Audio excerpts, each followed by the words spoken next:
السلام علیکم ناظرین، تلنگانہ نیوز ٹوڈے میں آپ کا خیر مقدم ہے۔ آئیے دیکھتے ہیں آج کی خبریں۔ ریاست تلنگانہ میں سب انسپکٹر اور کانسٹیبل کے ابتدائی امتحانات کی تاریخ کا اعلان کر دیا گیا ہے۔ تلنگانہ پولیس میں ملازمت حاصل کرنے خواہش مندوں کے لیے ابتدائی امتحانات کی تاریخ کا تلنگانہ پولیس SI اور کانسٹیبل کے لیے اسٹیٹ لیول ریکروٹمنٹ بورڈ نے TSL-PRB جاری کیے ہیں۔ سب انسپکٹر کا امتحان 7 اگست کو ہوگا، جبکہ کانسٹیبل کا امتحان 27 اگست کو ہوگا۔ Hall ticket website www.tslprbim.com پر جاری کیے جائیں گے۔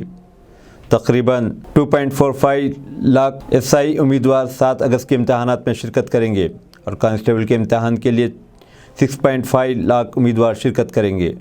امیدوار اپنے ہال ٹکٹ 30 جولائی سے SI کے لیے ہال ٹکٹ اور کانسٹیبل امتحان کے لیے ہال ٹکٹ 10 اگست سے ڈاؤن لوڈ کیے جا سکتے ہیں۔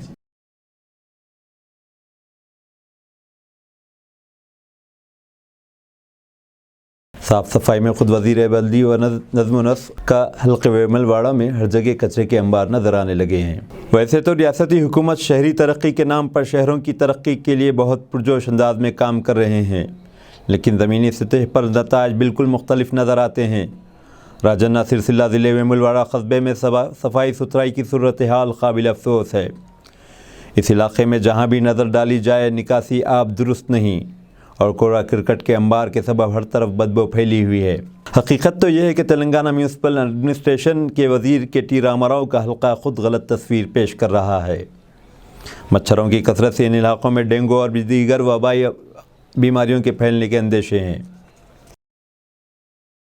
BJP نے الوری سیتا راما راجو کی پیدائش تقاریب میں شرکت کے لیے چرنجیوی کو مدعو کیا۔ الوری سیتا راما راجو کی 125ویں یوم پیدائش تقاریب میں شرکت کے لیے BJP نے چرنجیوی کو دعوت دی ہے۔ دراصل یہ BJP کی ایک سیاسی حکمت عملی کا نتیجہ ہے۔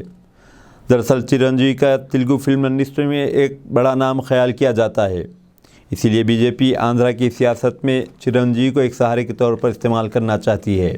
چرنجیوی کی پرجا راجیم دراصل چرنجیوی کی تیلگو فلم انڈسٹری میں شہرت کو دیکھتے ہوئے بنائی گئی ہے۔ ویسے سیاست میں NTR کی طرح ان کا کوئی خاص اثر نہیں، لیکن پھر بھی تھوڑا بہت اثر رکھتے ہیں۔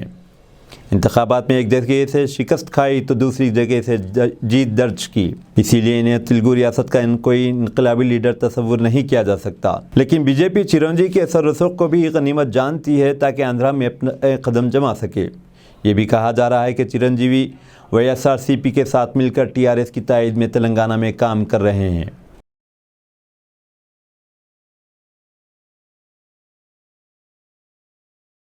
وزیر اعظم مودی کے دورے بھیمورم کے دوران کالے غبارے چھوڑے گئے، اسی لیے سیکیورٹی کے مسائل پر سوال اٹھائے جا رہے ہیں۔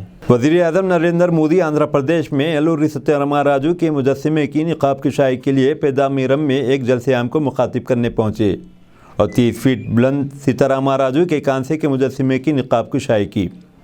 بعد ازاں وہ ہیلی کاپٹر کے ذریعے گناورم ہوائی اڈے کے لیے روانہ ہوئے۔ اس دوران بعض مظاہرین نے بطور احتجاج کالے غبارے فضا میں چھوڑے۔ کثیر تعداد میں کالے غبارے کانگریس پارٹی ورکرز نے ایک عمارت کی چھت پر سے چھوڑے ہیں۔ BJP لیڈروں کو خوف تھا کہ کہیں یہ غبارے PM کے ہیلی کاپٹر سے نہ ٹکرا جائیں۔ BJP قائدین نے حکومت آندھرا پردیش سے مطالبہ کیا کہ اس طرح غبارے چھوڑنے والوں کے خلاف سخت کارروائی کی جائے۔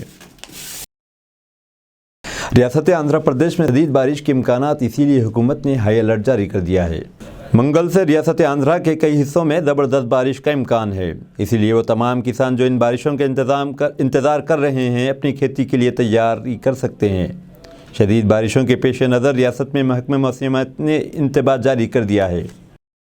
کوئی عوامی نمائندہ بے قاعدگی کا مرتکب ہوا تو وہ ڈکٹیٹر بن جائیں گے، Tamil Nadu chief minister Stalin کا بیان۔ گزشتہ سال تمل ناڈو اسمبلی میں انتخابات جیتنے کے بعد DMK پارٹی 10 سال بعد اقتدار میں آئی ہے۔